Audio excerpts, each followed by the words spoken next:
as has happened in the past, where Kenyans disappeared and their bodies were found in all manner of places, that will not happen under my administration. And all the people who disappeared or who were abducted in what you said, all of them have been brought back to their families and to their homes. The one-term sentiments have been very common now of late, and that almost all Kenyans know what one term means and who should go for one term.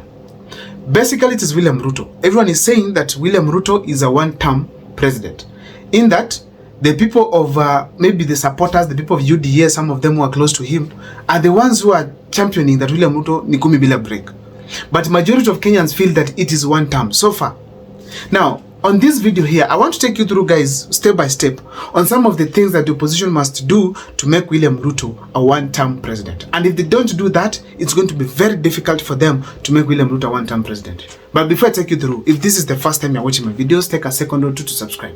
After subscribing, kindly, ladies and gentlemen, my number is always here. First, for those who choose to support the channel, my number it is always open. Thank you and welcome. For those who want to engage me and educate me of one or two things to do with the politics, more especially those of older generations, you're welcome. That's how I get to learn. People call me and tell me some of the things that I really need to know.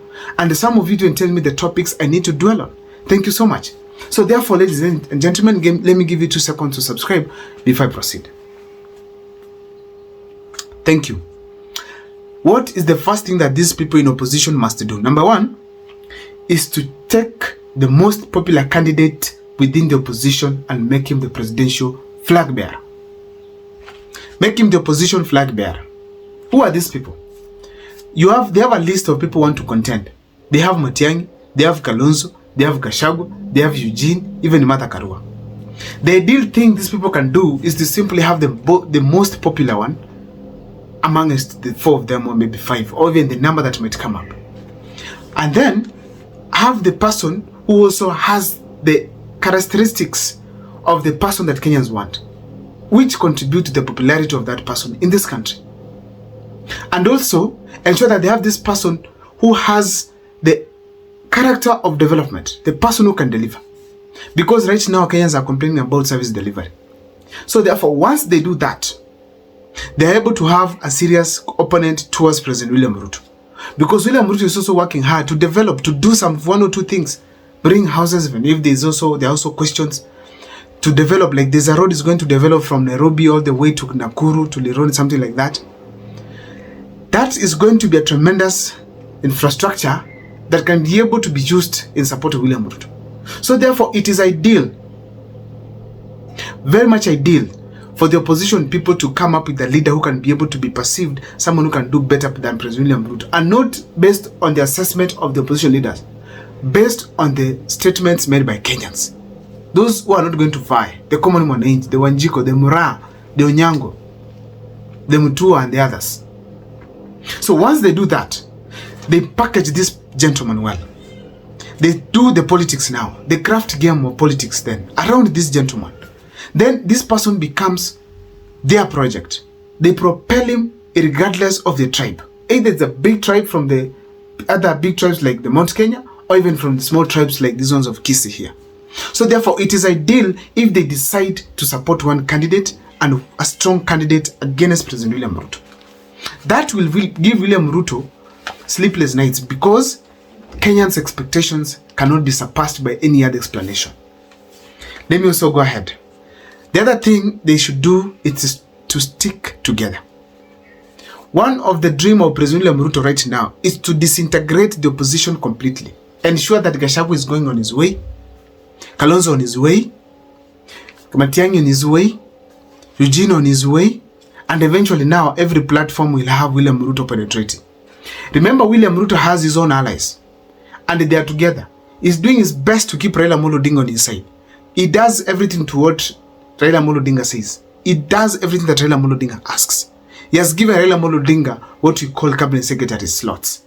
He has even kept his kingpins. That is Oparanya, he has Hassan Joho, and he has kept actually the entire coastal region. When you see all these things happening, it's a clear indication that William Ruto is planning to keep his team intact. And the only way he can be able to win is to disintegrate these other people, because they are better option to William Ruto's team. So therefore, ladies and gentlemen, the opposition team, they must stick together. Number 3, there are figures in politics that should not miss in William Ruto's team. Number 1, Babu. Number 3, there are key political figures that should not miss in the opposition team. Whoever is going to be the presidential candidate must have the following people in his team. Number 1, Babu Owino. Why? Babu Owino attracts the youthful leaders, the youthful generation. Remember, this guy has a huge chunk of the millennials and Gen Zs on his side. Why am I saying this? And this is very deliberate. This gentleman, when he was just the Nairobi University students leader, he could champion for the interest of the people of us who are in Ngati University, those who are in Moi, and other parts of this country. So therefore, it is ideal if this guy is taken on board to the team that is going to have the presidential campaign.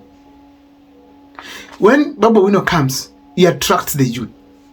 And it's ideal to have Babu Owino in their team, so that at least the youth can feel as part of that particular campaign team. Secondly, have Natembeya. Natembeya right now is the rising star in the Western region.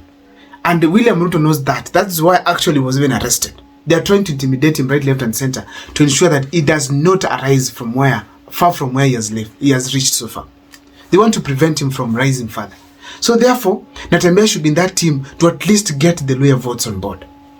He's championing for the interest of the Luhya people. What is wrong if he's brought on board? Number 3, it is Simba Arati. People like Matiang'i, for them to have proper maintenance of the Gusii region on his side backing him, they need Simba Arati. In Nairobi politics, you need Simba Arati. Also, Simba Arati is experienced in terms of being an organizer of politics. He needs to be in that team. People might ignore him, might see him as a weak guy, but the fact is, for those who have done analysis and have done it several times about Simba Arati, I can see this gentleman is a good guy when it comes to politics. But when it comes to development, he's not a good guy. But it's just 2 years. We hope that the next 2 years is going to deliver for the people of Kisii County and stop returning money to Nairobi. Another person that he needs to have on board, whoever is going to be a presidential candidate from the opposition, it is Mohamed Ali and Najib Balala. The coastal region so far has not presented proper statements about supporting William Ruto. But they need people to cement the chance that William Ruto is not a good leader. And the people can do that is Mohamed Ali and Ali Hassan Joho, and Najib Balala. Mohamed Ali was able to face Ali Hassan Joho at the Nyali seat, and he was able to beat Ali Hassan Joho by far. And not once, but twice. So as we speak today, having having Najib Balala and having also Mohamed Ali, it can be able to be a good team to campaign in the coastal region. I know Matiang'i knows this and is going to look for such people. But I'm saying these people should be in that team of opposition. Number 4, or maybe number 5, the flag bearer must choose his running mate out of his own will. Whoever he wants to choose, it should be left with him to decide. And this person, when is going to choose the running mate, he must be able to choose someone who can be able to add more value to that entire team. I feel strongly that the running mate should not come from that team. A running mate should come from outside that team. In that once they have come together, thought of their own strengths, then now they look at what is missing in our team. And if this missing thing, who can be able to have that thing to come on board with it so that we can be able to cement the chance of winning the 2027 general election. For instance, if I had done a video actually about Matiang'i, let me just give him as an example.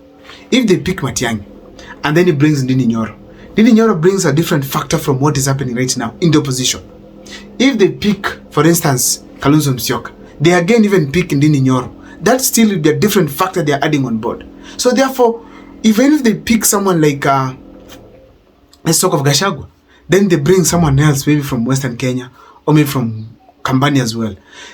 That person they are going to bring must add something that is not in opposition, so that when Kenyans look at the opposition, they see a whole complete team that can take Kenya a step further. My name is Abdul Mokwa. I don't know what you think, but on the comment section, engage me. Thank you.